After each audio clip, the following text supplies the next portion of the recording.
Emperor, we come for you! We come for you!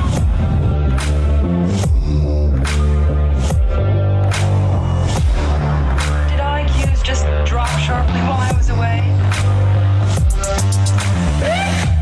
Long live the fighters!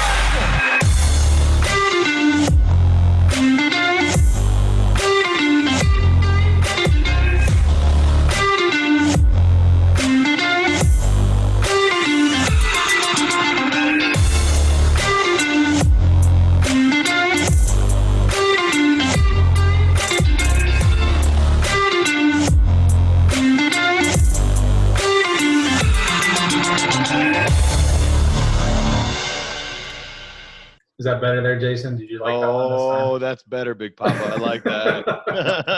You like that one a little bit better, huh? That sounds like us all over again. Hello, everybody. Welcome to the 13th episode of the Fusion Underground. I'm your host, Manuel Ramirez, and I'm joined again, as always, in the virtual studio by my brother and dear friend, Jason Moret. How are you doing, sir? I'm good, brother. I'm good. And we're also joined, we have a special guest on. Keith Wagner is his name. Keith is the founder of Button Smasher. He's the founder, he's the brainchild, he's the producer. He is like everything around a new mobile app called Button Smasher. We're going to be talking about Button Smasher, talking about like how did he get into this whole thing, what's going on with Button Smasher. And for those that do not like video games, well, I'm sorry, but we're going to be talking about video games this entire episode.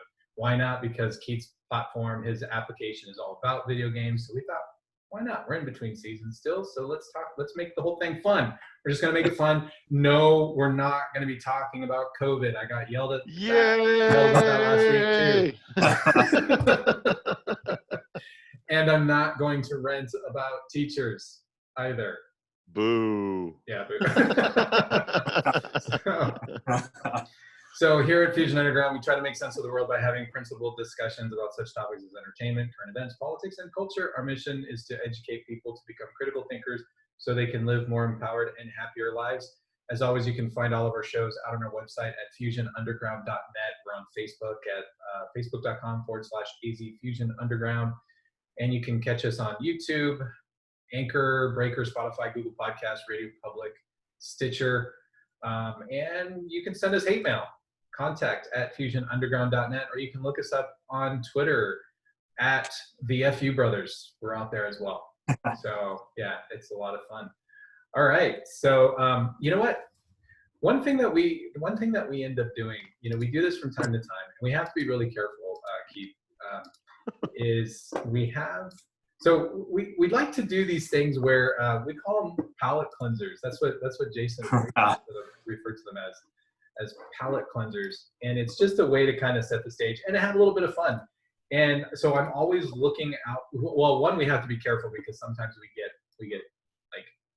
get yelled at from YouTube, like, hey, there was copyrighted material on that, like if there's a song. But I don't think there's any copyrighted material on this. Oh, hopefully. Yeah, I saw find this. out. There's one way to find out. So you've all like broken up with people in the past, right? I mean, like, dating somebody, and then, broken it off and try to figure out like, well, just exactly what's going on and how to actually do that. This here is kind of the same thing. So basically somebody broke up with somebody else, and they played a it's kind of a horrible prank, but I think Jason will get a kick out of it. So here it is. Let me play it for you. Oh, it's all for my benefit. That's yeah. scary. Yeah, no. Yeah. But it's actually kind of funny. Hopefully this comes across. I know it's a little grainy because it's blown up a lot bigger than what it should be, but check this out.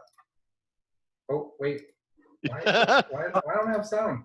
Oh, that's cool. That's interesting. Right? Yeah. Man, she sounds upset. What's going on? How come I don't have sound? Let me see. You're not catching that either, huh? No. I'm not getting any of it. Oh my gosh. Oh. Like, total technical problems here. Oh no, the whole thing. Oh, I know why. Aha. Okay, here we go. Here we go. Because there's another sound button over here. Now let's try it. I told you we're really high tech over here at the Fusion Underground. Here we go. Ken's mother has been forced to block dozens of calls after her ex-partner allegedly took her phone number and plastered on poles here around the CBD, telling people to call up and impersonate Chewbacca for a chance to win $100. This would be the most childish breakup I've ever had.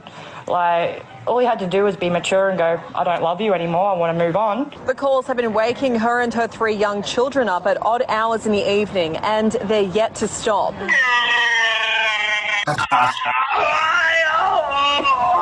I won $500. Well, I'm getting phone calls at really strange hours of the night, about 1 o'clock till 4 o'clock. Forced to call back the wannabe Wookiees and tear down the posters. Ken's mother has been forced to block. I love that. Why did I think of that? Right? Totally sounds something like Jason would do too. Yeah. Hey, or maybe now. that somebody would do to you. Maybe that's better. That I could probably see. Yeah, that's a little bit more likely. Well, and I will say, at least in today's age, that's a little bit milder than what could be out there. You know, just calling somebody up and giving a good Wookiee roar is maybe not nearly as bad as what could be. I want to hear the rest of them. I want to hear like all of the others. And you know, it's supposed to be a contest. I mean, All the other almost too excited to answer the phone. right? Yeah. Well, and here's the thing: if they're calling you at 1 or 3 o'clock in the morning, just turn the ringer off. I don't understand. Like I said, she wanted it. You know, I'd play along, start answering. Yeah. Somebody get this walking carpet out of my way. You know, little things like that. Yeah. Yep. Well, why not? Okay. So enough of that. I like it. That's the palate cleanser, huh? That's the palate cleanser. That's the ginger between the California roll and the spicy tuna. And the spicy Very nice.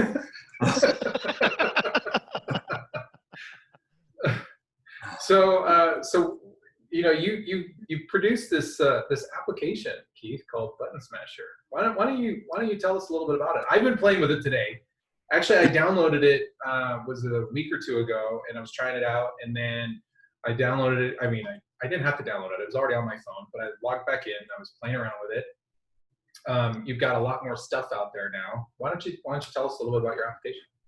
Yeah, I appreciate it. First of all, I mean, it's been a long progress as we've been kind of upgrading and updating everything in there. So, you know, you saw a little bit of that ground floor with a lot of our other beta users. So, going into our first version, we've definitely updated a lot of things. And you know, the easiest way I like to describe this to people that they can actually relate to is it is Rotten Tomatoes for video games.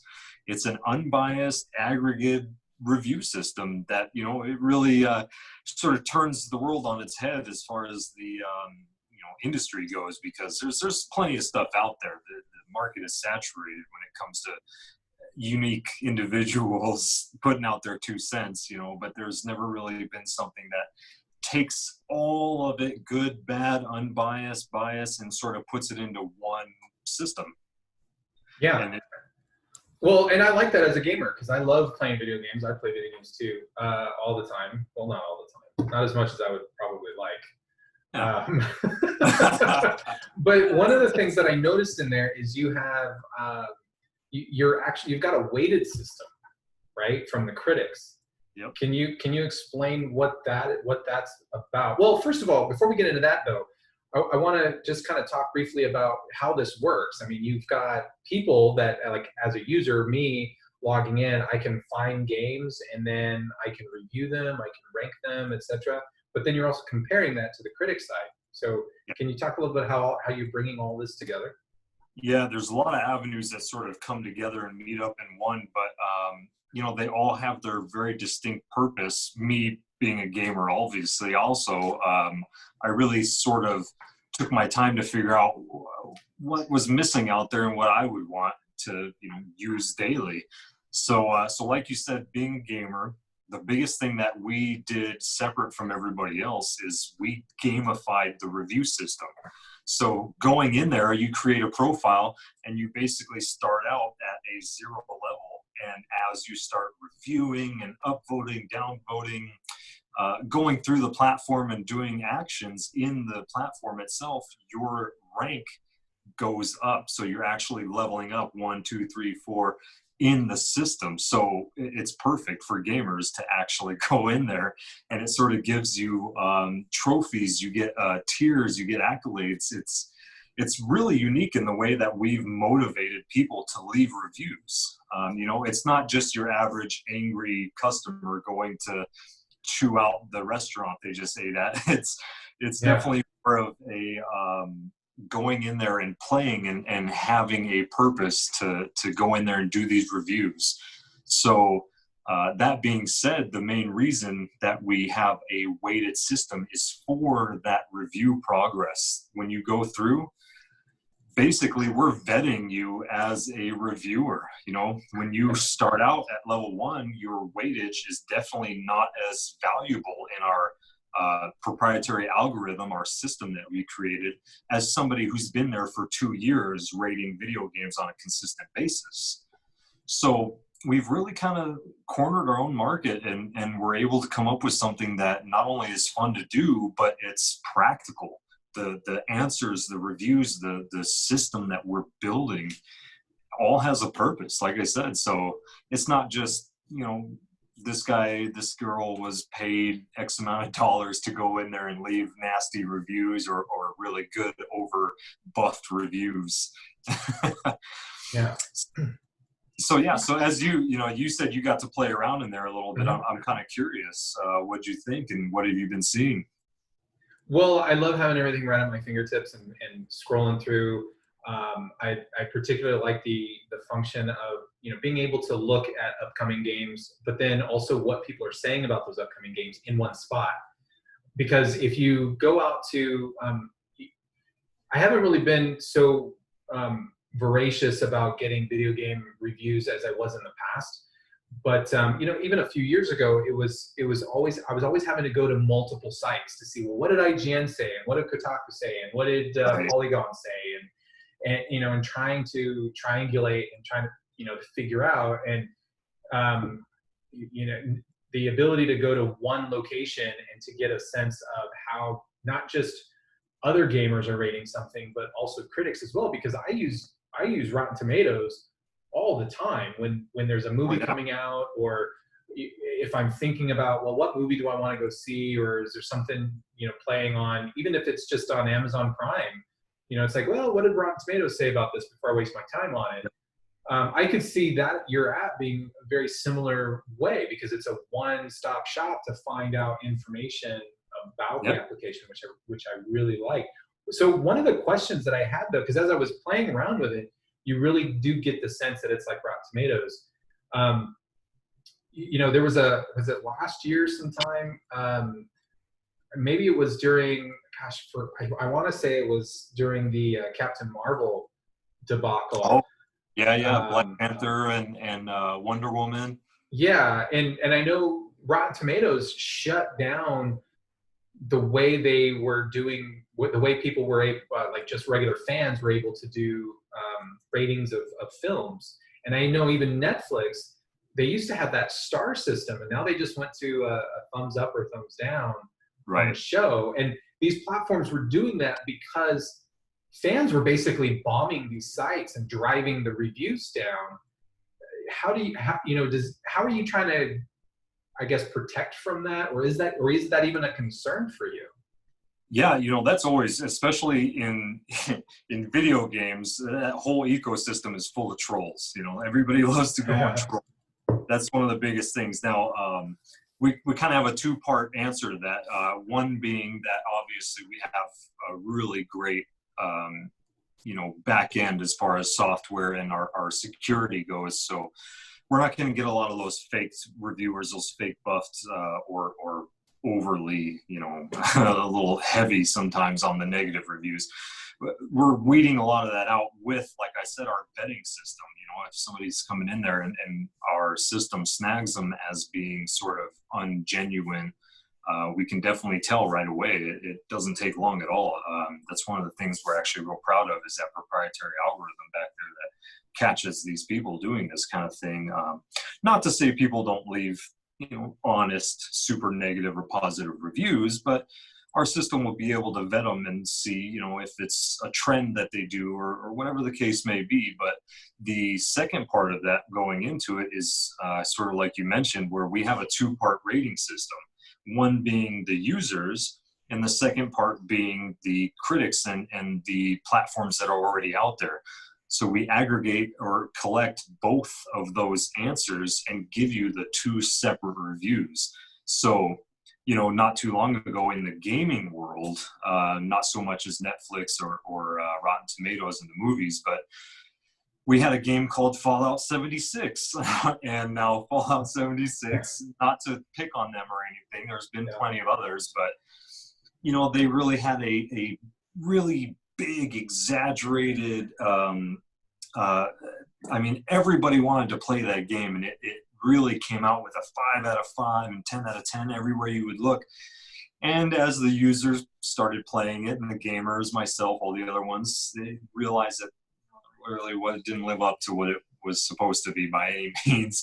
So you really get the sense that, those numbers were being pumped up or injected like that. So having the two-part system, it's up to you as the buyer or the player or the user to take it upon yourself. What do you trust? If the critic review is a 5 out of 5 and the users are giving it a 1.5, then, it's up to you to decide who you trust there. And we have all of that written out as well. It's just like any other review site where you will see written reviews. But to tag on that part you were saying about the star system or the thumbs up, thumbs down, we went a little further and really got deep, as far as we don't just say, 4 out of 5, 5 out of 5, it was fun to play, it was terrible to play. We go into the gameplay, the soundtrack, the controls, was it worth the money? What we have all these little granular things that you get to, as easy as swiping on the stars, 1, 2, 3, you just get to go through and give all of your feedback in this star system that's super granular. You don't even have to write a review technically, but it does help out for a lot of the people, like you said, who are buyers or players like me that definitely look at those kind of reviews before I buy a game. Blockbuster isn't around anymore. I can't rent a game before I buy it, but it definitely helps out. Yeah. One game that I was thinking about, and I should have looked it up on the app, and I didn't, because I just remembered the game now, is The Last of Us Part 2. So that just came out not too long ago, and that has wild differences in terms of what the critics are saying versus what fans are saying. We've talked about kind of woke culture in our podcast in the past, and that's a game where woke culture landed right on top of that, and it basically presented itself in the reviews as people were playing through it. A lot of fans just despise the game, but a lot of critics are celebrating it because of its wokeness, I guess. So have you seen any of that yet in your app, or no? Yeah, just launching literally as of today, going live for the first version. We've been going through our beta crowd and whatnot, so we've definitely got some feedback in there, but it's only going to grow every single day. Every single new person's going to see, and it's going to adjust that rating system that we have. So we'll find out soon enough what everybody really thinks about it. Me, myself, I haven't gotten to play it yet, but I know I'm definitely amped and excited to play it, but we'll see how it turns out. And to touch on that note real quick too, we are updating and adding titles daily. Everything is growing every single day, every minute as we speak right now. New titles are being added, so it is going to grow over time. So we urge people to just check back in every day and give those reviews.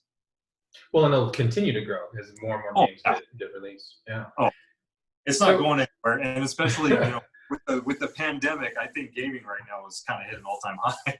Yeah, yeah, definitely has. So tell me, how did you how long have you been developing this whole thing, developing this platform? Oof. Well, I'd like to say it's been a brainchild for about 5 years or so.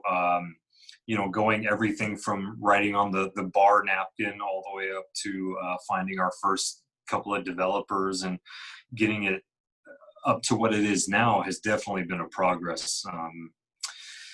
There's been some hiccups along the way. We've pretty much actually had to restart from scratch not too long ago. So it's definitely different than a lot of people might remember it if they saw it when we launched at E3 2 years ago. So again, we definitely can't wait to see what people say about the new platform or the new look and the new user interface. So I'd say 5 years easy. It's been something that's been on my mind and something I've been dabbling with myself before we hired on the team that we have now, which I am extremely grateful and proud of. They're really getting it done. So do you have a background in software development, or is this just a labor of love and you went out and found the people who could do it for you? This right here is a labor of love. Don't get me wrong. Okay. I've taken some high school classes that kind of gave me the wireframe that I was able to show these developers. But yeah, when I found the right team, they really were able to get on board to take my vision and put it into life and be able to say, yes, that's it. That's what we were looking for. That's what we needed. And they are gamers themselves. So it just, one thing led to the next, and we got what we got just from a passion.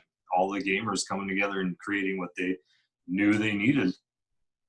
So, I mean, that's pretty cool, because a lot of times people that I've talked to in the past about building an app or just kind of brainstorming things or sharing ideas, there are a lot of people I think feel like they need to be a developer in order to create a mobile app. But you're telling me, no, you don't need to be a developer to do that. You just need to have that drive and that vision. Yeah, if you have the ambition, I mean, you can really make anything, not to sound cheesy, but you can make anything come true, really, because I could barely, code a web page on WordPress, let alone do anything of this nature. And just having these guys in my corner really helped out, and they felt the passion that I had about it, and just being upfront with them and honest and an open communication line. And yeah, I would say, I mean, it definitely wasn't up my sleeve as far as capabilities go, but I found the right people to help me get it done. So you said you just launched the first main version 1 today. Right. And so how is, with you mentioned the pandemic just a minute ago. I'm sure that's probably put a kink in your plans of launching this. I mean, E3 didn't happen, right? Yeah. San Diego Comic-Con didn't happen. All the different it was a big blow. Yeah. Yeah. So has that impacted you? How have you tried to, I guess, roll with the punches with the pandemic? Have you done anything differently to try to promote and get this thing out? I really have to say it's the old blessing and curse adage, because as hard of a hit as it was, like you said, we were actually going to be headlining at E3 before they canceled, and we had all kinds of plans. We had a whole tour basically of conventions lined up that just didn't happen. And not only that, but a lot of the marketing hype really wasn't there for gaming in general. I know a few titles are even being pushed back to 2021 just because there's not a lot of hype that they can generate right now. I mean, it's online basically. So that being as terrible and as big of a hit as it was to us kind of set us back. But having all that spare time, I mean, I was really able to get it locked in and dialed in and focus on what we needed to do and get it to that next stage a lot faster than we could, and our developer actually caught COVID, and he was out for about a good week or two. But he was still working in bed from home. We got it done. See, if you can code, you can teach. That's right. I said I wasn't going to talk about teaching. You can work from home. Yeah. Oh, that's great stuff. So one of the things that I noticed that's not in your app, and I don't know if you have any plans on doing this, but I thought I would ask, what about esports? I mean, there's a huge esport, following, and that has to do a lot with video games. Any interest of doing that?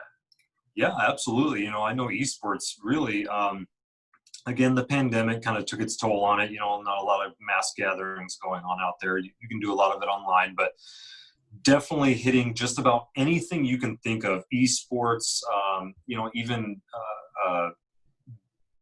cryptocurrencies and things like that. We're really going to hit it from every angle that we can, because Button Smasher isn't just the platform itself, it's a brand. And, we definitely plan on sponsoring some teams and getting out there and having live streams and having our own separate feeds. And we're really going to make it somewhere everybody in the gaming community can call home, whether you're just playing, watching, have your own stream. It's just something to add to your repertoire. And yeah, we want to make it entertaining. It's the whole point. There's got to be a purpose to download this app on your phone, and making it fun, making it entertaining, giving you somewhere like another outlet, YouTube, Twitch, all these guys. I think that was the whole purpose. So yeah, definitely going to have some esports on there. That's exciting stuff. Yeah, I mean, and the reason why I asked that is because I was looking at, after playing with your application, again, that sounds dirty, more dirty than it actually is. But I was looking at some esports stuff. Esports, they were predicted to hit about $1.1 billion in 2020 in revenue. I don't know if that happened because of the COVID stuff, but still, they were 950 million as an industry. It was 950 million in 2019. So to jump to 1.1 billion is pretty remarkable. What was interesting that I saw was that three quarters of their revenue is expected to come from media rights and sponsorship. Yeah, absolutely. That's definitely one of the biggest revenue generators in the industry right now. Is everybody's jumping on board. Everybody wants a chunk of this new industry. It's coming back, I think. But yeah, they're really getting into it. Yeah, and I was thinking about it. I was like, well, how, do you think that there's a ceiling from the esports perspective? And let me kind of explain that a little bit. When we have like sports like basketball or soccer, the game is always the game, right? There's always basketball games, and no matter what level you're playing it at, the game itself doesn't change. But when we're talking about esports, the games do change. One year or one quarter it's Overwatch, and then it's Call of Duty, and then it's League of Legends, or they're always developing the new version of a game. Yeah. And so I've always wondered, like, how is it sticky enough? When we talk about League of Legends, well, is League of Legends going to be around in 80 years, right? Or basketball as a game will probably still be around for 80 years. It's been around for that long. Same with like football and soccer and stuff like that. But video games change. Do you see that as a plus or a pro or a con? Or you know what? In my personal opinion, I got to see it as all pros. I mean, we're just getting started with this right now. Everything's adapting and changing. And, in 80 years, like you said, people are probably going to be playing the retro, Overwatch kind of series, where other people are going to be getting into the augmented reality video games, where they're going to be playing against each other physically, but with the headset on. It's only going to go up. There really is no ceiling as far as I see, just besides people's creativity. I mean, people can come up with new things all day long. Just look in the last 10 years. 10 years, I mean, technology has gone through the roof in video gaming. You'd almost think it was I mean, it's not going to stop anytime soon, that's for sure. Yeah. So what's the next thing for you for Button Smasher? What's coming down the pipe? Anything you can share with us, or talk about? Any kind of pie in the sky plans or anything like that? Yeah, we've got plenty of tricks up our sleeve. We're just trickling it out little by little so that we can make sure we stay relevant and give everybody the best experience they can. But like I said, esports is in there. We're going to actually be gamifying the system a little more, and like I said, carrying the brand further. One of the things you'll notice right away on the app when you go in there is when you click on the gamification in the center, you'll be real familiar with it if you've been in the dating world at all, because it's basically a swiping function like Tinder or any of the other dating apps. I don't know if I'm allowed to It's just like other ones where we made it so simple. It's so easy where, you can swipe on games to get them out of your way, or swipe up and down if you liked them or disliked them, and it gives you the prompt. And I mean, it's really creative what's going on right now. And yeah, there's definitely a few more things to come, but right now we're going to pump out those titles and make sure our library is the best. And we're already actually far exceeding a lot of the other big names out there that have these large databases. We're catching up on them real quick, and probably going to pass them up within the next, couple months, if I'm being optimistic. Wow, that's incredible. I mean, and there's a lot of ways for you to monetize this in terms of the data you're collecting, or just just being able to, synthesize and pull all of this data together. Even if you just, companies love data. They love spending money on capturing data. I know marketers love data. I'm sure marketers in a few years might be chomping at the bit to get their hands on some of that information, so they can figure out what new games to create. I mean, there's a lot of opportunity here. And you talked about your algorithm. I mean, that alone. So I think there's a lot of potential behind Button Smasher. Oh yeah, and when it comes to that, not just monetizing it necessarily, but it really helps the industry. If these publishers and these people who are creating these games or marketing them really want to know what people are into, if you go to some of these other sites, you're just getting people's opinions from that company. Whereas when you come and start seeing our pretty infographics and all the things that we offer our subscribers, you're really going to find out what people in what regions and what age groups and so on and so forth, what they're playing, what they're not playing. And not just that, but at a glimpse, just at a quick look, you're going to be able to tell why they like and dislike what's out there. So yeah, that was really one of our focuses going forward, is making sure that these developers and these publishers have sort of a vetted, trusted source of this data, instead of just buying, whatever's kind of out there. Yeah, taking a risk. Yeah, exactly. Taking a risk on a $60 game. And it's not my opinion. It's not any of my employees' opinion. It's your opinions, and it's other critics' opinions all put into one. So you can really look at it as either, the actual written reviews and go word by word, or you can see the algorithm that we've created to give you that star rating. Yeah. So there's a lot of talk on social media about silencing and canceling people, or silencing different voices and whatnot based on opinions that people share. So if people are going out and reviewing things, are you really trying to just say, hey, you know what, our algorithm tries to deal with it as best it can, but we're not silencing people? Or do you feel that you might have to step in and say, okay, this person, I have to ban them from my platform? I mean, how are you trying to balance that mix? It's always a tender issue. Yeah, it's definitely interesting. And like I said, over the last couple of years, we've really kind of tried to nail it down and hone in on that. But no, by any means, we don't want to silence people. There's opinions out there. You can't change people's opinions. They're going to be good or bad, or a little trollish, maybe funny, whatever the case is.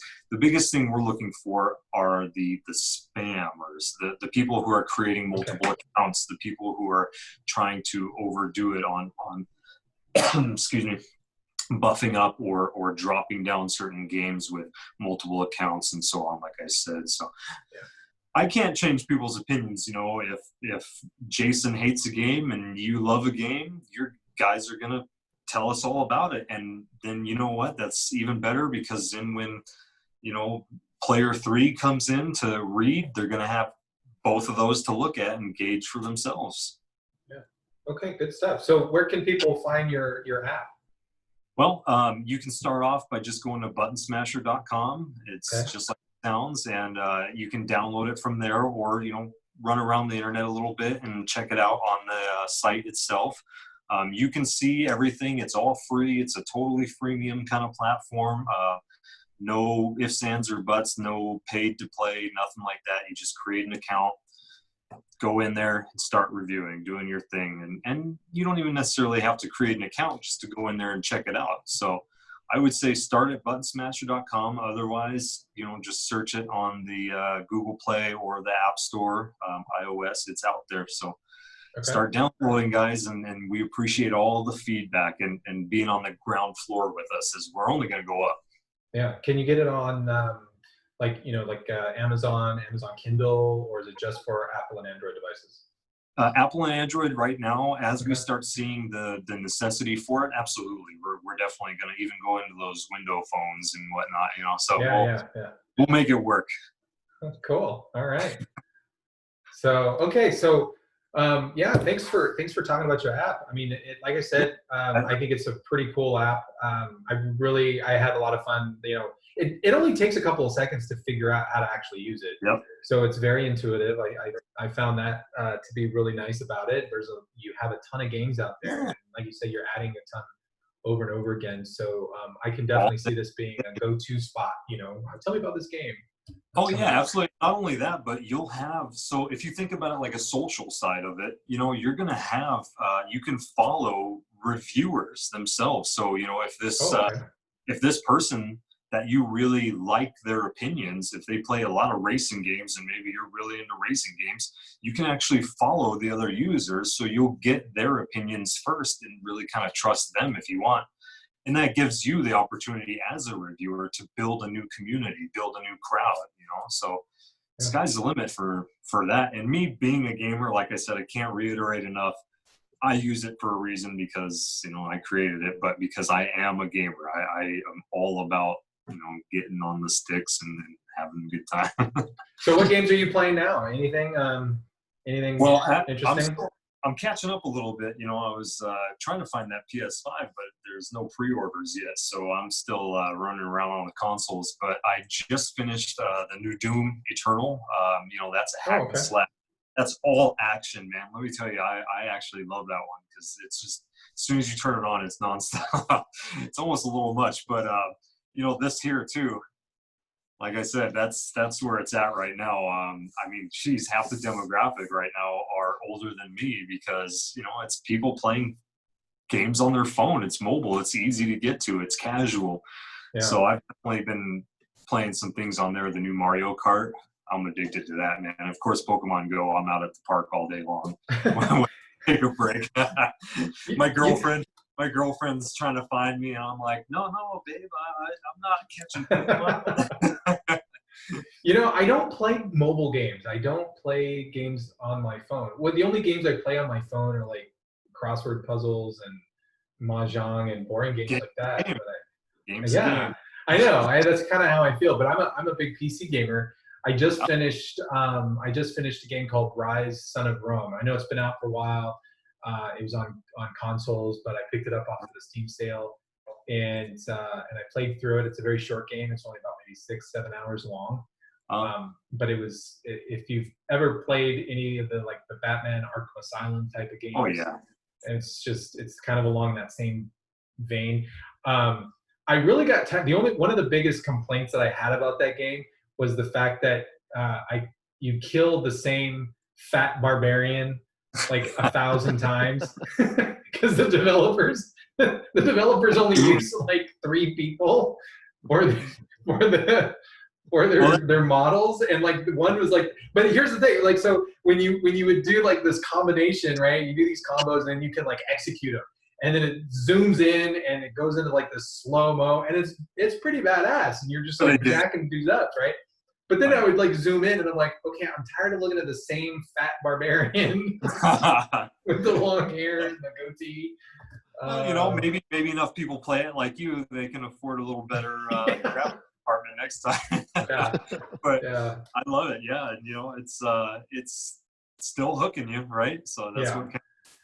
So I just finished another game too on PC. I got it off of Steam. It was an indie game. It was called Epi Story. EPI Story, I think that was right.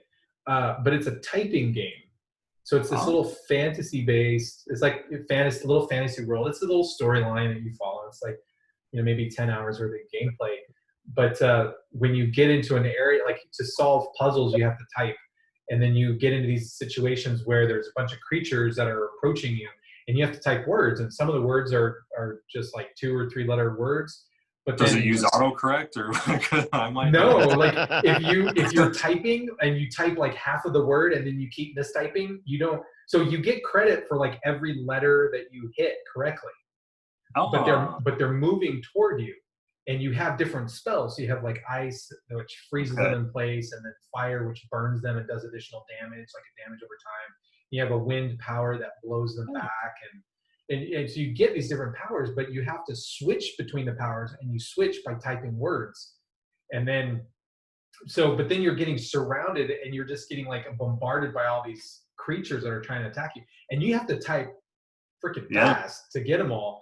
And then some of them you have to succeed with multiple words, and you'll get like these 15-letter words, and you might have to hit them like 4 or 5 times and what that means is 4 or 5 different words. So you get rid of one word, and then another word pops up, and you have to get rid of that word.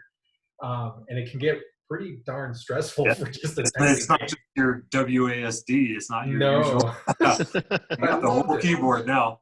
Yeah, but I loved it. I had such a great time. Well, Jason, are you playing? Yeah, are you playing any games, or you have 2 little ones, so you probably are not. Yeah, no, I haven't played many games recently. I actually just finished a free one that was on Game Pass for Xbox. It was called Observation. Oh. And I have 100% honesty. I still now can't figure out whether I liked it, loved it, hated it, or despised that game. I'm still confused as to what the hell just happened in the last 5 hours of gameplay. I am lost. And I like intriguing storylines. I really do like the murder mystery type games. I enjoy those. They've always been intriguing to me. And I feel like I don't know what the hell just happened. It's like M. Night Shyamalan just threw up all over a sci-fi twist with a backstory plot and a sideways confusion line that just I'm like, no, I actually now, and I think it's just really crappy storytelling because they left holes just almost for the sake of creating this confused look on every gamer's face. That's what they wanted. They're taking screenshots and they're going to make a collage of all those. Yeah, there you go.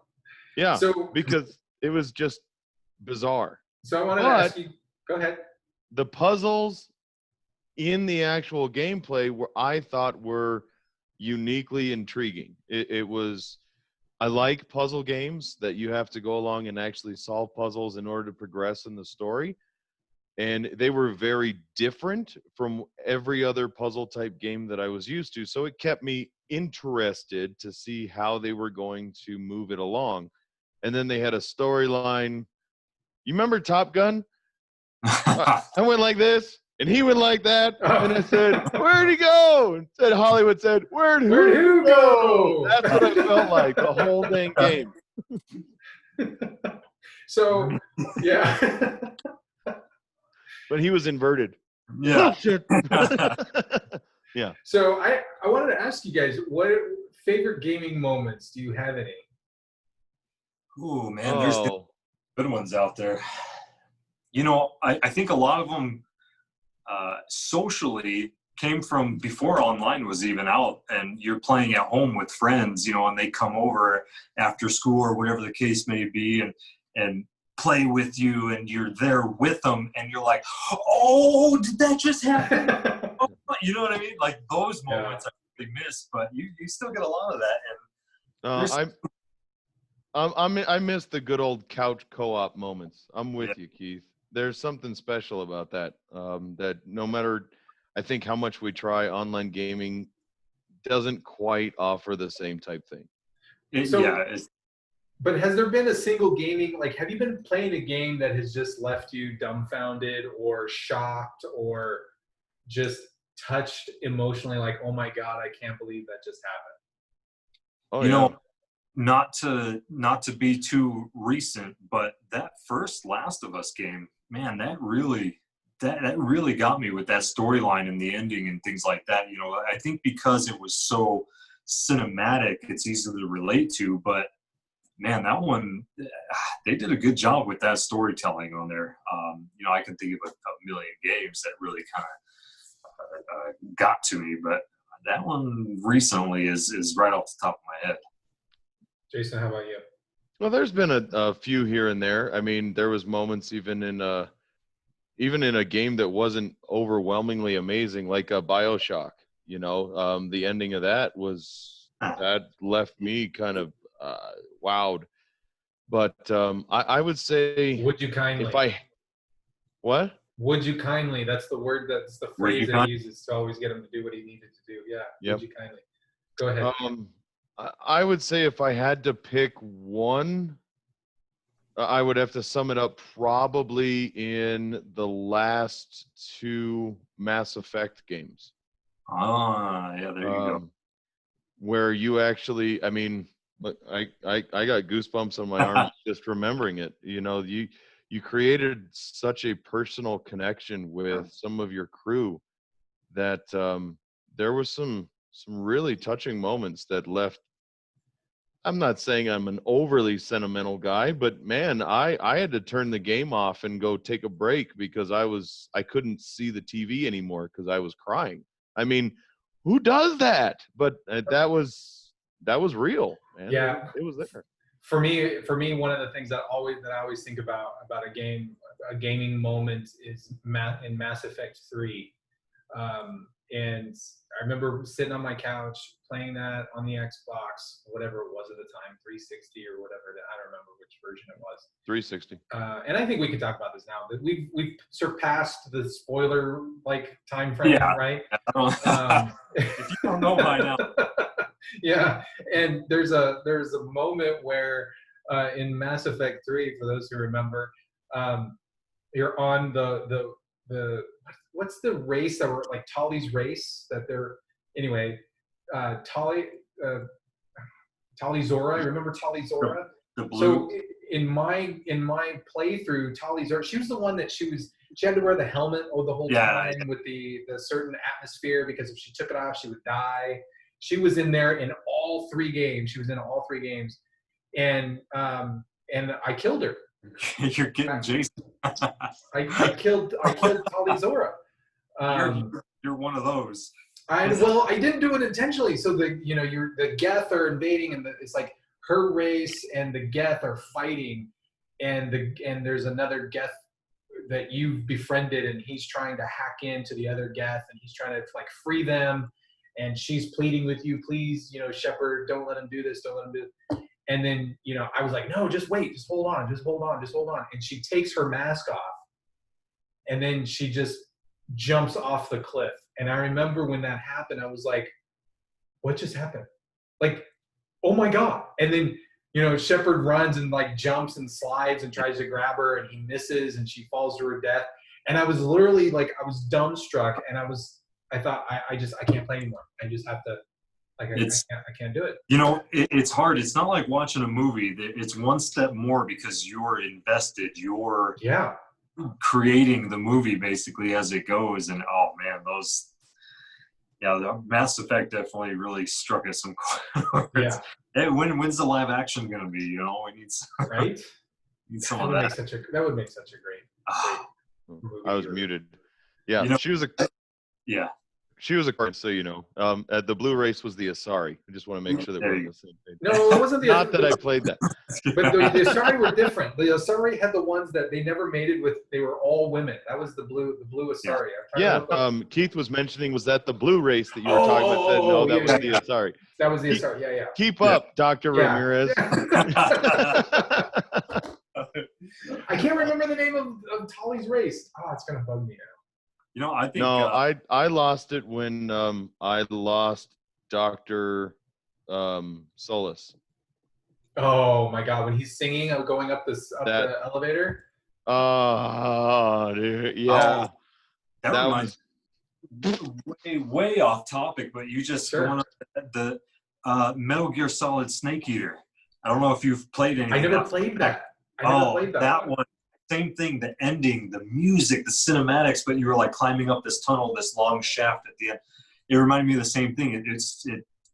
there's like an ambiance to it. The same thing like Mass Effect. They really put that ambiance back there where the rest you got the blinders on and the rest is like, man, what's happening? What's going on? Yeah. I love it. I absolutely love it. Well, you know, you were talking about, you know, how games you're into it because you're playing, you know, you're controlling. You have a lot of agency as a player because you're controlling things. You can control the camera and such. It's one of the reasons why I have a very difficult time playing horror games. I tried playing. I can't remember what it was called. It came out a few years ago. The Alien something. The last Alien game from the franchise. And I'd say it was. I can't remember the name of it. I put like 2 hours into that game and I couldn't do anymore because it's so well done. The lighting is so good. The sound is so good. And for the first 2 hours, you don't encounter the alien. You're just trying to walk. You're just trying to walk around on this space station, and it shouldn't take you 2 hours. It took me 2 hours because I was terrified. But it should only take you really about 20 minutes. Yeah. And then it's only really like 20 minutes if you're like a regular gamer who's not like chicken shit the way like I am. Yeah. But I was paralyzed by fear. I couldn't move, and I'm like, no, I ain't going to turn that corner. I saw freaking aliens. I know what happens. And then there's like the minute when you encounter the alien, like you meet somebody, and then I was like, oh, here it comes. The alien's gonna kill this person. I know it. And then sure enough, the alien kills it, and I was like, I'm out. Uninstall because I got on PC. You know what? Did you play the last Resident Evil 7, the first person? I can't do it. Hey, I can't do it. It freaks me out. That one, you turn off the lights, you get in it, you turn the sound up, and that got me a few times. The jumps, the where you find yourself getting closer and closer and closer until like that game has some moments in it. Yeah, I can't do it. For me, that was the first 2 Fear games. Oh yeah. Fear 1 and 2. Oh yeah. Man. I didn't play Fear 2, but I played through Fear 1, and Fear 1 is pretty amazing. At least that was good. Time. It was such a good. Well, Until Dawn and all these new ones that they're coming out where it's a lot of decision-based gaming. Getting creative. I love it, man. Those horror games, you know, I was never big into them before, but the genre is really growing on me with all the way they're putting it together now. Yeah. The last one that I actually played all the way through was Dead Space. There was a scene where you're walking down a corridor, and all you hear is this rhythmic thumping sound, and then you can see down at the end of the hallway a shadow, and there's a guy standing there, and he's like beating his head against the steel wall. The first Dead Space you're talking about. Yeah, and the first Dead Space, and I was like, I ain't going in there. Oh, yeah. But you got to. I think I stood in the hallway for like 15 minutes. I'm like, nope, I'm not going down there. You check your ammo, you hit the tape, you make sure your health is good. You're like, keep creating excuses. And he's just sitting there, bam. He's just like slamming his head into the bulkhead over and over and over again. I'm like, nope, I don't need to go down there. Thank you. That was a franchise. That's a good one. Being alone on a spaceship by yourself, middle of nowhere, when you go out into the zero gravity and stuff. Oh, dude, you just don't. That's good stuff. I love having those games, and I love getting invested in them, but I've also got to have a South Park Stick of Truth or something like that to back it up so that I play a little and then go to bed. Yep. You got the palate cleanser. Yeah, there you go. That's my ginger snap. Yeah. Yep. It's the Disney cartoon after the horror movie that you have. There it is. Yeah. Although they definitely keep me entertained. Oh, did you guys play the third God of War by any chance? Is that the one with the boy? That's boy. No, that's the very last one or the most recent one. The most recent one. I played that one, but some of the gameplay in there, I mean, just, you're pressing buttons and ripping heads off, and, it's violent, and sexual, too. There were some parts in there where you're like, am I really going to do this right now? Is this me? It's like a Witcher game. Better make it good,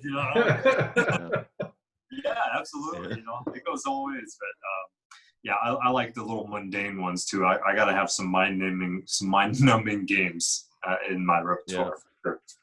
I'm looking forward to the new Diablo. That's old school. Oh, I, The I- new I remember. Diablo looks fantastic. Diablo 4. Yeah. That opening cutscene that they did. Oh, you know, I've always been into cinematics and stuff, and you're selling me with those. You know, that's me. I'm your demographic for that. So I'm a little apprehensive about Diablo 4, and the reason why is because Blizzard, who for a long time has been one of my favorite developers, they've produced some, well, they've made some really terrible decisions in the last few years, and I'm not feeling it. I'm hoping that Okay. Diablo 4 is amazing. You are putting Keith in a very precarious position. I Oh, have to point. He's actually promoting his app that is unbiased and it's all player driven and not leaning towards it or not. And you're sitting here talking about Blizzard, and Keith's going, dude, stop. Leave me out of this. Do You this guys on another episode. You know, Glenn Rain, the artist, is not a good friend of mine. Yeah. Then we won't talk about that. But yeah, no, you know what? I stay out of it as far as, you know, the company goes, but I still have my opinions too. You know, we're all gamers when it comes down to it, but you guys feel free to have at it. And I'll just... You guys talk. Yeah. Talk amongst yourselves. And I believe me, I do want Diablo 4 to be amazing. I really, really do. I mean, I'm anxiously awaiting the upcoming World of Warcraft expansion for Shadowlands, and that's coming up really fast. So I've been a huge WoW nut for a number of years. I would love if Halo did another. What was that one they did? That was that structure, that MMO where it was like base and tactics. Wasn't Infinite. It was Warzone. No, well, Reach. whatever. No, not Reach. It was a a top up. The RTS version. Yes, but they did a great job, and that was Yeah. like the original Xbox, I think, or 360 even. But Yeah, that was really good. Yeah, they can definitely come out with another one of those, and I'll be all over it. Yeah, that one was really good. So I have a fun thing that I wanted to share with everybody. I recreated it. So just a little bit of background on this. This is there was a video that I saw that was linked on Twitter, but the person who linked it was not the person who created it. And when they linked it, they didn't actually link like to the other person's account who created it. So I have no idea who created it. I was going to play the whole thing, but then of course there was like copyrighted music going on in the background, and I thought, crap. So I'm not gonna play it, but I recreated all the slides and everything. Okay, so this is even better. Let's see. Yeah, so I thought, well, let me like redo it. I wish I could give the guy credit. I wish I could actually like play his video. If I knew who he was, I would actually give him credit, but I can't, so because I don't know who it is. And watch, I'll put this out. We'll put this out on the web, and then somebody will tell me like, oh, that was created by so and so. Yeah. But I thought it was funny because I wanted to talk about it because it does revolve around pop culture crap. So, are you guys, Keith? Are you a Star Wars fan? Oh, you already know. Okay, all right. Jason doesn't care about Star Wars. That's not true. You a Trekkie? I love. No. Don't pull me into that crap. I know better than that. No, I like Star Wars, and I love making fun of people who are infatuated with Star Wars. Oh, rest in peace, Grand Imahara, by the way. That's unfortunate. Yeah. Well, this is about all Star Wars, right? It's really fast. I'll kind of speed through this because the original video wasn't that long either. But I thought it was funny because I wanted to get your guys' take on it, because there's been some new Star Wars stuff in the press lately. So this is why every Star Wars film has the wrong title. What happens in Episode 1? We meet Anakin Skywalker, the rise of Skywalker. Years later, we find out that Palpatine, the leader of the Sith, has ordered an army to destroy the Jedi. Revenge of the Sith. In Episode 3, Order 66 happens, and the clones attack. Attack of the Clones. In Episode 4, Obi-Wan teaches Luke that it's time for the Jedi to return. Return of the Jedi. In Episode 5, Yoda teaches Luke how to use the Force. The Force Awakens. In episode 6, both Yoda and Anakin die, which makes Luke the last Jedi. After the Empire is destroyed, a new Empire comes. The Empire strikes back. In episode 8, Luke trains Rey and then sacrifices himself to give the Resistance a new hope. Finally, in episode 9, Palpatine returns from the dead, making him the Phantom Menace. I have never been so blown away. Right? That's why I had to share it, because I'm like, the dude was totally right. I don't know why he is so right, but he's so right. That's as good as it gets right there. I mean, that's gold. I don't have any rebuttal. That's perfect. Cool. So there are rumors. Do you guys know who Doomcock is? Doomcock? I Yeah. mean, what are we talking about? I have commentary, but I'm going to refrain. So you have commentary? Come on, man. Let's hear the commentary. No. I'm thinking back to a old Doom. He's thinking of those blurry HBO channels. Those blurry HBO channel? No, actually, I was thinking of you guys. Well, shoot, you probably know, Lucy, but you remember the actual old PC version of Doom, right? Yeah. Okay. Well, when hacking was still just a sport, way back when, one of the first things I ever remember from Doom being hacked was animated penises running around and trying to kill you. So when you said Doomcock, I thought that's what you were talking about.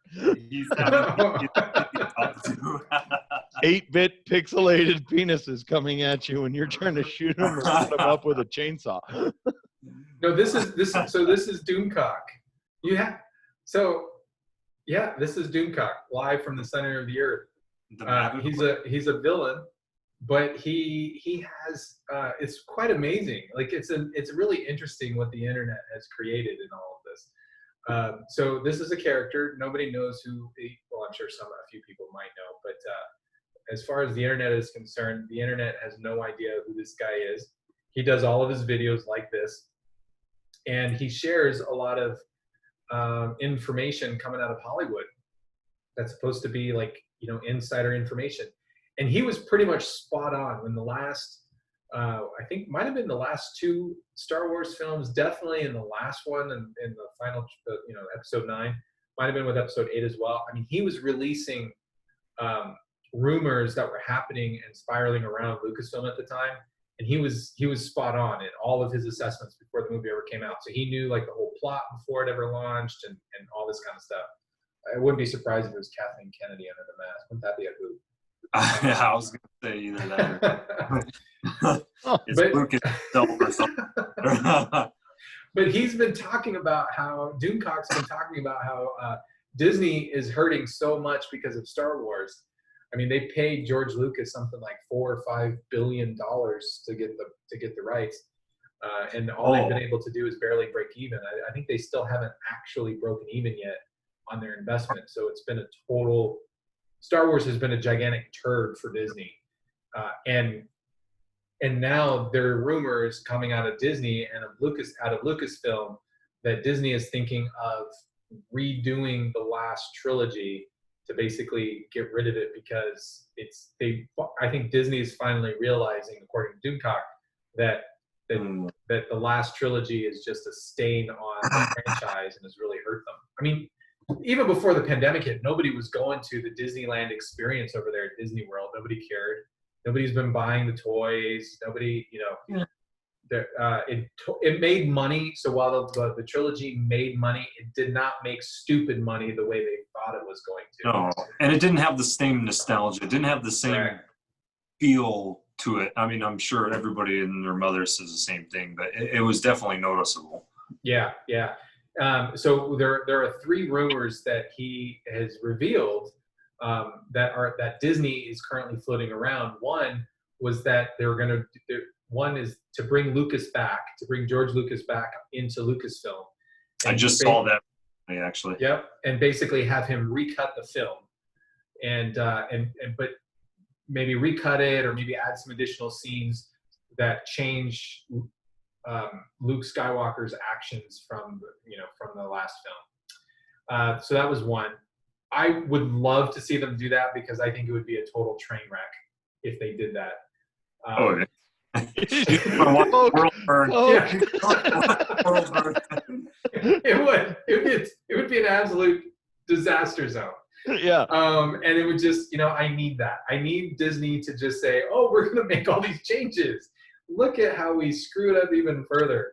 For those of you that don't recognize out there or haven't realized Lucy yet, he's the guy that if you're playing a game of Jenga, doesn't want to play, but he'll come by and pull the bottom piece out and watch everybody get pissed off, and he walks away. So this. Yes. The other rumor was that they were going to do. The other rumor is to make a film to basically completely erase episodes 7, 8, 9. And the way that the idea that Disney has floated is that they would create a brand new trilogy for 7, 8, 9, and in 7 there would actually be some like time travel bullshit that would happen where when Palpatine like gets thrown down at the end of Return of the Jedi into that pit, right? He basically exploded. That they would go back. Some Jedi somehow, maybe zooming around the sun or something like they did in Star Trek 4. I don't know, but would go. I could see it now. Episode 7, like the opening scene, and it's Skywalker, and he wakes up from a dream, and it's like that's what I was gonna say. Wakes up. He had the vision quest. He could see the next 200 years play out. He knew exactly what to do and how to change it. I could see that. The idea is like some Jedi or whatever would go back in time and actually make sure that Palpatine is dead, and that would basically erase episode 7, 8, 9, and they could redo 7, 8, 9. So that was one idea. And then I don't even remember what the third one was. That's definitely a train wreck waiting to happen. Yeah. So definitely. You could just take Mandalorian and all these other spin-offs and make a great, just keep going that direction. I'm fine with that. You know what I mean? You already did those ones. Move on. Yeah. But in all fairness, you know what? That version of time travel, either one of those, makes 10 times more sense than what was introduced in the very last Avengers Endgame. So, you know what? I'm good with that. So expand on that a little bit. No, I don't want to do that tonight. No, you already brought it up. You expand on that. Because I hated. I disliked that movie just as much. So. I'm sorry. You what? I disliked that movie. Oh, okay. I was gonna. Keith is like, what? What did I walk in on? Over here. You guys didn't like the big epic battle at the end? That was that was the whole moneymaker right there. I know. I was so disappointed. We got to the big battle. I was so disappointed. I have never been so excited to see the end of a series of movies that I loved so much as I was when that ended. I'm like, just be done, because you guys, if you continue this for another 10 minutes, it's going to get worse. And I didn't think that was possible 10 minutes ago. So Keith, we're waiting for you to like just tell us exactly how we're wrong. This is what we do. We talk and then we're like, we piss people off, and then they come back and say, you're wrong, and we go, okay. So this is the one epic movie where I'm okay going to the bathroom. Oh, you know what? That giant soda I just drank? Yeah, okay, let's go. Hey, you know what, though? I'll change the subject just ever so slightly. Sure, is the Mandalorian, or I mean, not the Mandalorian, the Mandarin. Is the Mandarin going to be the new Saga? Is that the new villain? I've heard yes and no. I've heard of that, but hopefully it's a better version than was in Iron Man 3. The guy in the tunnels with the Well, because remember they tried to have the Mandarin in Iron Man 3 or whatever it was, and it turned out to be an imposter or something like that. Like he wasn't really the Mandarin. He was an actor. Yeah. Talk about going over like a fart in church. That was horrible. Or like the guy throwing the dead bird in our last episode. That's about what that looked like. Fly, fly. No, it's dead. I wish I had good comebacks, but you guys are kind of nailing it on the head here. So, you know, there's a friend of mine. I've been trying to get him to watch the Captain Marvel movie because, well, I hated that movie. You watched it? Hated.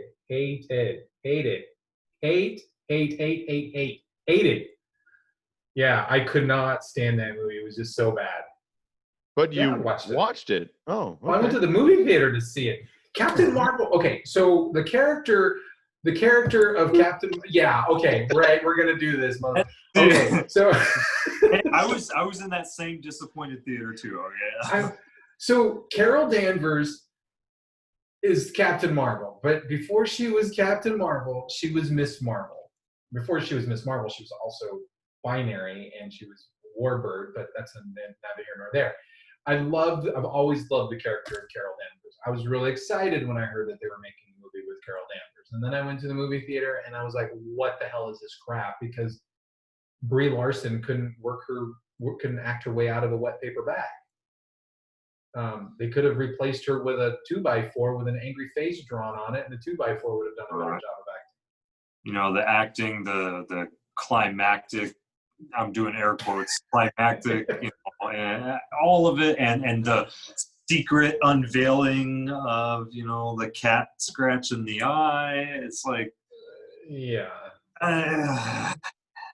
Next. He's like smirking, like he knows something. He's like, you didn't see the movie, did you? No. No. Oh, hey, wait, hold on. Spoiler alert. No, it's okay. I'm not gonna. Yeah, I don't know. Did you stay for after the credits too for Spider-Man: The Homecoming, the last one? I don't think I did. I don't remember. Yeah, with him taking a little break in the spaceship. No, you're gonna have to go YouTube that then. I'm not. Okay. Yeah, I don't think I saw it. No, nothing comes to mind. Yeah, you know, Fury made a little appearance, so we'll see. Okay, all right. So let's get back to talking about video games. Okay. Jason, you had an idea about something to talk about in terms of the topic. Well, and we were talking about, especially over this the last few months, the social isolation that everybody's kind of been going through and experiencing. And I know a lot of people are looking to video games to try and kind of bridge that gap. And, you know, we made a reference earlier. There's no more living room couch co-op and video games. Everything's online. So I wanted to get your take, Keith. You're probably more connected in the video game social climate than either Lucy or I are. Do you think that video games are going to be able to bridge that gap? If so, how? And I mean, we've seen such a huge spike in even behavioral health cases over the last 6 months. Is there an answer in video games, or is it a contributing factor towards the social distancing that was happening before COVID existed? And I'm not talking about 6 foot of space. I'm just talking about person interaction. So what do you think? Yeah, you know, we're getting them on the deep questions now, but you know, I definitely saw that heading in that direction. You know, my nephew is an avid gamer, but he doesn't know what his friends' faces look like. It's all online. He's got no interaction with them in person. So I definitely see this future kind of going in that direction, but there's saving graces. It might not be your buddies coming to play Mario Party really anymore, but it's definitely something that's interacting within the family. You know, every single friend I know that has children, I'm sure you're the same way. They play these games with their kids. They're showing them the nostalgia. They're getting in on it, as long as they're into the same things, obviously, well, gaming in general. But the other side of it too is, you know, even with COVID and the social distancing mandate and all this kind of stuff, but it's happening not at your house, but at these locales now, these cafes, these lands, well, it's not land really anymore, but at these arenas and at these places, people are going, hey, meet me over there today. Let's go play some Fortnite or something. It's not necessarily enjoying the same screen and the same experience, but you're in the same room, sitting next to each other, hanging out. You're really being social still. So I think it's going to go either way. People will always keep it social and hang out in the same circles. But, unfortunately, I did see a lot of that, like I said about my nephew and some people I've seen, that it's contributed to being something you just do at home. You can interact over a headset, but you don't get that same experience. It's hard to describe. It's you and your buddies watching the one screen. And are you screen checking me, bro? No, okay, yeah. I'm putting the whole block up and yeah. Right. So yeah, there's pros and cons, just like with everything else. But I think it's going to stay social. I think it's going to go to other locations, maybe not your house so much, but I think people are still going to be hanging out. And at our age, we go to these places to drink and watch, on ESPN and stuff like that, and still enjoy it together. Well, it's just an interesting thought that I was looking at the other day. And, I'm not a MMORPG quality for or whatever the actual. We're not LGBTQ, man. We're not LGBTQ. No, and I've never been into the massive multiplayer games. I wasn't really into World of Warcraft. I know that breaks Lucy's heart because It does. He's Azeroth is hanging right behind me. Yeah, I know. I got it. Yeah. I'm more of the I'd rather play Rainbow Six or Splinter Cell with my one good buddy, or two, co-op storyline type thing, because I really like that immersion into that, and then still having a social interaction, even if it is on a headset, but you're doing that together. And it just seems like a lot of those massive multiplayers, it's almost the false anonymity that I feel kind of loses that connection. Just an observation from there's, did you ever play Army of Two? Yes. There you go. I mean, that was done so well. It's you have to have two people to play, basically, and you're cooperating, and it's so much better right there in person. Yeah, sure, you could do a lot of the same stuff on the headset, but I get what you're saying. Those MMOs and the RPGs and stuff are just really sort of it's character building. It's creating a separate life outside of your own, where it really sort of absorbs all of your day. No offense, Dr. Ramirez, but same thing. I really never got into it that much because it's so time consuming. Right. I got into LOL in the beginning a little bit just because it was the thing, and I had a PC at the time, and it definitely took up some of my year. But I just couldn't immerse really into it as much as I could, playing a campaign, a story mode, and getting into it for X amount of hours. It just really satisfied me more personally. Sure. No, well, and I played a game, and bless their hearts, they tried real hard. The game, I didn't think the gameplay itself was amazing, but it was called A Way Out, and it is a purely cooperative game. It's a two-person game. You have to have two people, and interestingly enough, only one person has to buy the game, and you can actually invite a player because it's physically impossible for one person to play it. You have to have two people working together. And so you play two prison inmates who are trying to escape. So you have to work together, and you have to, one's pulling a valve and the other one has to match, and you have to time and sync up. And it's kind of that whole back-to-back walking up the canyon or idea. Right. It was really, I thought it took co-op to a whole new level, which was really neat. Unfortunately, the game just wasn't overwhelmingly amazing, so I don't think it got any accolades. But I remember games like that. The Splinter Cell Chaos Theory, I think it was. You had to have a partner to get into certain areas. I feel like we've lost a lot of that. I understand you're never going to get the couch co-op back where you've got two people doing the same thing, but I just feel like some of that's lost in that massive world. and I don't know if that's not a problem. Maybe it's just something that's maybe not for me as a gamer. Yeah, it's definitely a bias. Everybody's got whatever floats their boat. Everybody's a little different. Well, I just think it's because you're old and out of touch. That's my personal opinion. The world's a mirror, sir. I'll say that to you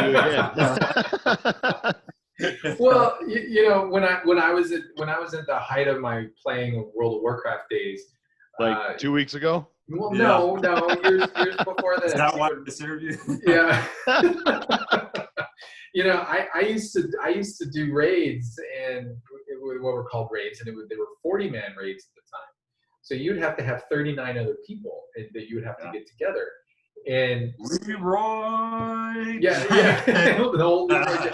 Back in that, I was playing when that thing came out. One of the things that was really difficult about World of Warcraft at the time, I haven't raided now. People tell me that it's even more difficult or whatever, but the raids aren't as big. One of the challenging things was coordinating 39 other people and getting them to all battle as a cohesive unit.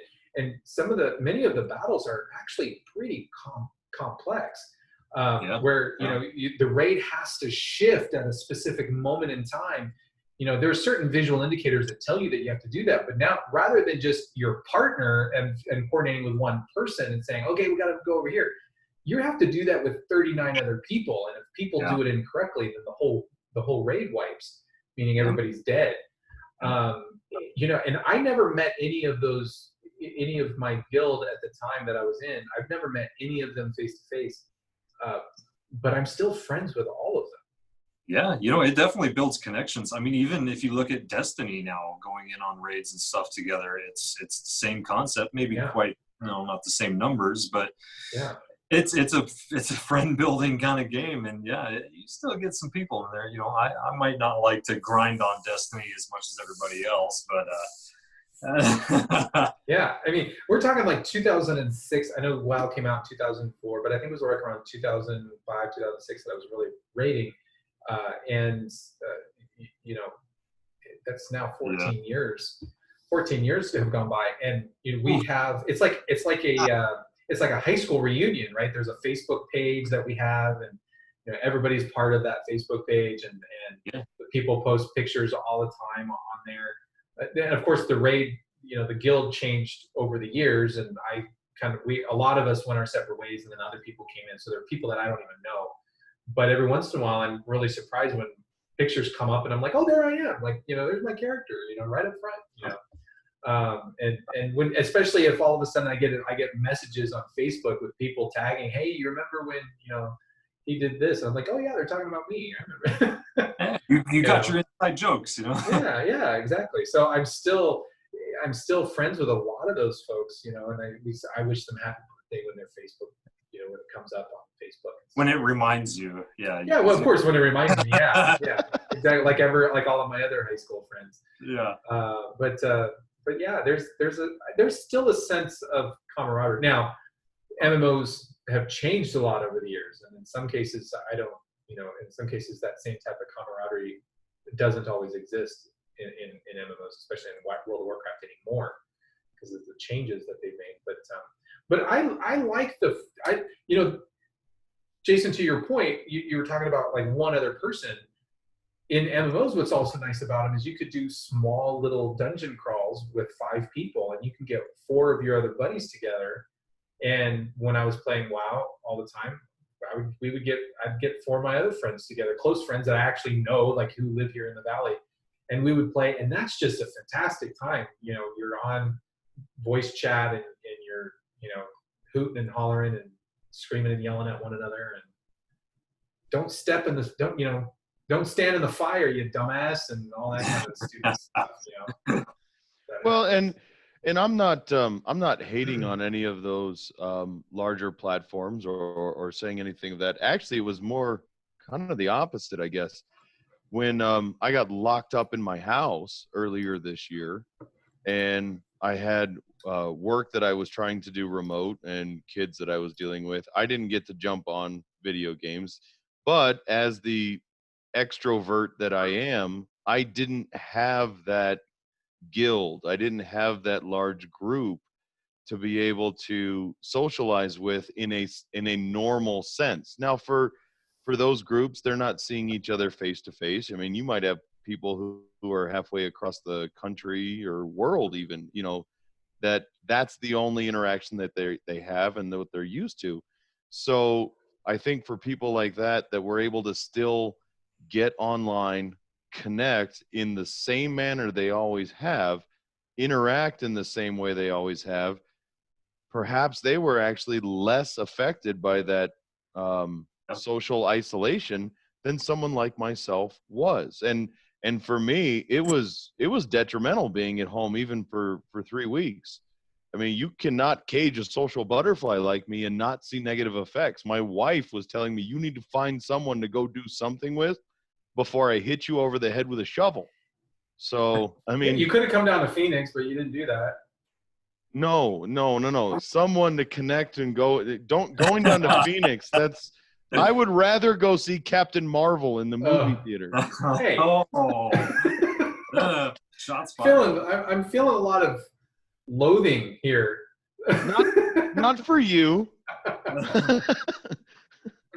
Well, what about the toxicity? I mean, Keith, you mentioned that you played LOL, the League of Legends. I played that for a little bit. That's supposed to be, I mean, it was one. It's one of the biggest games on the planet, multiplayer-wise, and I think it still is. I know it was at one point. Definitely up there, yeah. And I know the toxicity level of people has been pretty high in that game. What about that in terms of multiplayer? How did you navigate those, or does that impact your desire to play games? No, not necessarily. You know, there's definitely been a few lobbies that I've been in just about any game where, you know, the person comes in and right off the bat just makes you not want to be in that lobby anymore or on that team, or, you know, luckily you can mute people now, that's okay. But when they start trolling and killing their own team just for fun, or, you know, a little more serious when they actually are coming in hot with remarks and you know, really being negative as far as, you know, not like, what are you doing here? Why are you even playing? You know, you're not having fun. You're ruining the fun for everybody else. But I just think gaming in general has really set itself apart. I think it's almost a norm to have that person. 1 out of 10. 1 out of 10, that person's gonna come into that lobby and ruin everything, or just, you know, get kicked because you can boot them now and things like that. But toxicity's everywhere in the world. I don't think, you know, you're really going to get away from it. And I think, you know, unfortunately, some people know how to take something fun and make it not fun, and that's pretty much with anything. But gaming's definitely known for it, and we almost celebrate those people every once in a while now. You know, there's been award ceremonies and stuff for, you know, best shit talker, and it's yeah. But yeah, it's out there, and you know, I don't know, I've got pretty thick skin. I was in the military. There's definitely, you know, not much you can say to make me upset. I almost laugh at the creativity sometimes. Like, wow, really? Where'd you come up with those things? How'd you put those together? So have you guys ever taken a video game and created your own rules for how to play in the video game with friends? Oh yeah. I think Fortnite really has set itself apart in that realm where, oh my God, I've seen my cousin and my nephews play with, you know, their friends in their own private lobbies, and I'm like, what the hell are you doing? And they're like, oh, well, he has to do this, and I'm going to do this, and we're not allowed to do. And I'm like, oh, okay, you know, cool, go have at it, you know. And Rocket League, you know, people are just going into bare lobbies and trying to juggle soccer balls with race cars, and you know what I mean. You make it your own. I applaud the creativity for these guys. I used to, when the Xbox came out and it was Halo 2, I got involved in a group of guys online, and we would play on Xbox Live at the time because it was pretty new. And there was a map that they were always creating new ways of playing the game, and at the time I didn't understand what they were talking about. But one time that stands out to me, there was a map in Halo 2 where there on one side was a tower, and on the other side was just like the circular platform, and there was some buildings in between.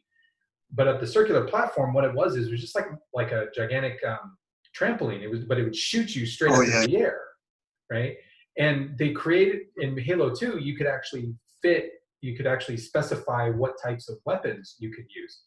And so they used this map, and they specified that only the tower had, or people in the tower could use sniper rifles, but people on the other side, on that teleporter thing, that trampoline, could only use bazookas. And so it was like there would be 20 people in there, 10 to a side, and it was just the honor. You're on your honor. Those were the only weapons you could use. And you had to stay on your side of the map. It was fantastic. It was great. Yeah, it creates moments and fun. And that sandbox kind of stuff goes way back to GoldenEye, like for the 64. When you choose the weapons you want to use. I remember specifically. We did that in GoldenEye. We played GoldenEye. I remember we were up for 36 hours straight just doing nothing. We had a big gaming weekend. But I mean, even in Halo, doing the sandbox where we did vehicle jousting. We actually did vehicle tennis with plasma grenades just to see, and points scored and, all that. We did knives only in Modern Warfare. And that, I mean, we team rules, knives only. You just run around and that's all you did. We did that stuff all the time. Well, and it keeps things from getting mundane or stagnant, if you can kind of have fun with it yourself. Halo 3, I think it was, in that big sandstorm level, I remember very specifically, Xbox, Matador. If there's a guy out there named Matador and you're listening and you remember this, please find me and message me. So opposite teams, and the Warthog that you drive in with the turret on the back, right? Yeah. Somehow, at some point during the game, I was driving and he hopped in my gunner's seat. Totally opposite teams. I'm running over his people. He's shooting mine, and we're totally enjoying it. We go the whole. We get flipped over. We flip it back over. I hop in the seat. He hops in the gunner. We take off again. We did this for at least the entire match, and became friends and Xbox buddies and all that good stuff. And then lost touch. But I will never, ever, ever forget that game.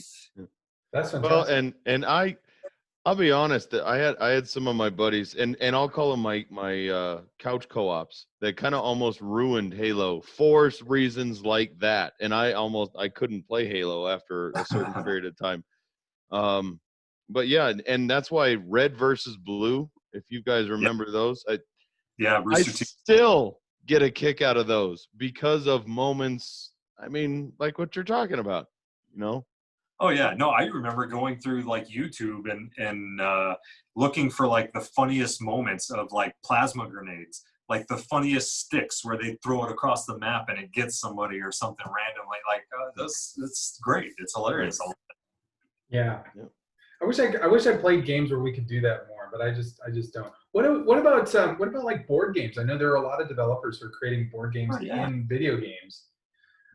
And it's a lot of fun. Back when I was a kid, I used to play a lot of Talisman with my cousins, which is a big board game, but you'd have to break out all the different boards and set it up all over the house. And playing Catan and Catan, But now you can play those right on the PC, and I don't have to worry about picking stuff up when I'm done. I don't have to worry about setup or taking. And that's part of the fun, okay?